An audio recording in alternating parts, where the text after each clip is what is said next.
देख रहे हैं हमारा खास कार्यक्रम दहशत। मैं हूं कोमल तिवारी। आज हम आपको एक ऐसी कहानी सुनाएंगे जो आपके होश उड़ा देगी। असम के गुवाहाटी में एक हैरान परेशान कर देने वाला ऐसा मामला सामने आया है, इसे जिसने भी सुना उसकी रूह कांप गई।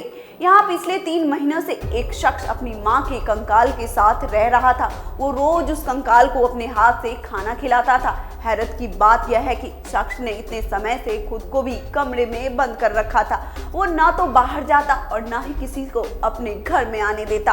किसी को भी इसकी भनक तक नहीं थी कि इस घर में क्या हो रहा है।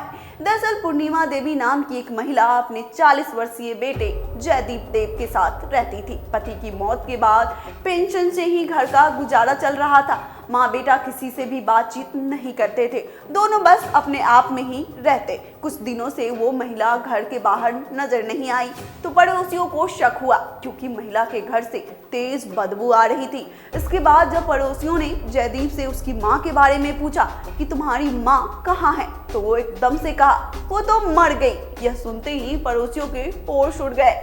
पड़ोसियों ने पूछा कि तुमने किसी को बताया क्यों नहीं, लाश का अंतिम संस्कार कब किया।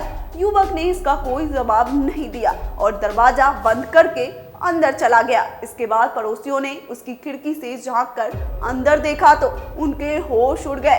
दरअसल वो शख्स एक कंकाल को खाना खिलाने की कोशिश कर रहा था। लोगों ने तुरंत पुलिस की इसकी सूचना दी। मौके पर पुलिस पहुंची। जब शख्स के घर की तलाशी ली गई तो उन्हें वो कंकाल मिला। जांच में पता चला ये कंकाल युवक की मां का ही है। पुलिस ने तुरंत युवक को हिरासत में ले लिया। बता दें, पुलिस का कहना है कि युवक मानसिक रूप से बीमार लग रहा है और उसकी मां की मौत कैसे हुई इसका पता लगाने की कोशिश जारी है। हालांकि पूछताछ में जयदीप ने बस इतना कहा कि मां को जिंदा करने के लिए वो उनके कंकाल की पूजा करता था। उसे यकीन था कि वो एक ना एक दिन जरूर जिंदा हो जाएगी। फिलहाल पुलिस मामले की जांच कर रही है। इस अनोखी और भयावह घटना ने न केवल गुवाहाटी बल्कि पूरे देश में चर्चा का विषय बना दिया है। हालांकि आपके विचार इस मामले पर क्या है, हमें कमेंट करके जरूर बताएं।